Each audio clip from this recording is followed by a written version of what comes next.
Хуткая дапамога, паліклінікі, амбулаторыі, ФАПы – усё гэта першаснае звяно ў сістэме аховы здароўя. Па выніках мінулага года ў амаль 83 выпадках захворванні вылечваліся менавіта на гэтым узроўні. Якімі б не былі магчымасці стацыянараў, а канчатковы вынік лячэння перш за ўсё залежыць ад хуткасці і правільнасці аказання першай дапамогі. Кіраўнік вобласці звярнуў увагу на праблемы, якія патрабуюць вырашэння. Проблемными вопросами учреждения здравоохранения являются прежде всего очереди, особенно в городах. Обеспеченность организации узкими специалистами – второй вопрос. Не обеспечено первичное звено врачами общей практики, участковыми врачами, терапевтами, прежде всего и педиатрами. Это касается Каменецкого, Ляховецкого, Пружанских районов. Укамплектаванасць урачамі ў Брэскай вобласці больш за 96%. Гэта вышэй за сярэднерэспубліканскі паказчык.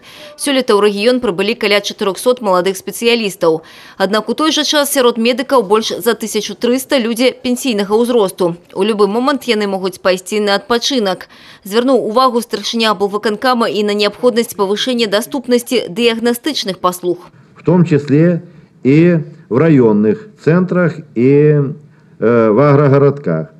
Важно минимизировать листы ожидания по диагностике с использованием современного оборудования, особенно в городах, которое установлено, это и УЗИ-аппараты, МРТ и другие, для консультаций.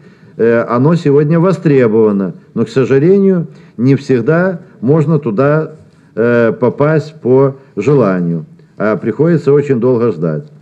У брыгад хуткай меддапамогі ключавая роля. Іх колькасць адпавядае сацыяльным стандартам.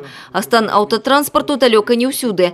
Анатоль Ліс нагадаў аб неабходнасці правядзення матэрыяльна-тэхнічнай базы гэтай службы ў адпаведнасць з патрабаваннямі. У межах горада брыгада хуткай дапамогі павінна даязджаць да пацыента максімум за 15 хвілін. У сельскай мясцовасці за 30-35. Новая падстанцыя ў Брэсце пачне работу ў 2018 годзе ў паўднёва-заходнім мікрараёне.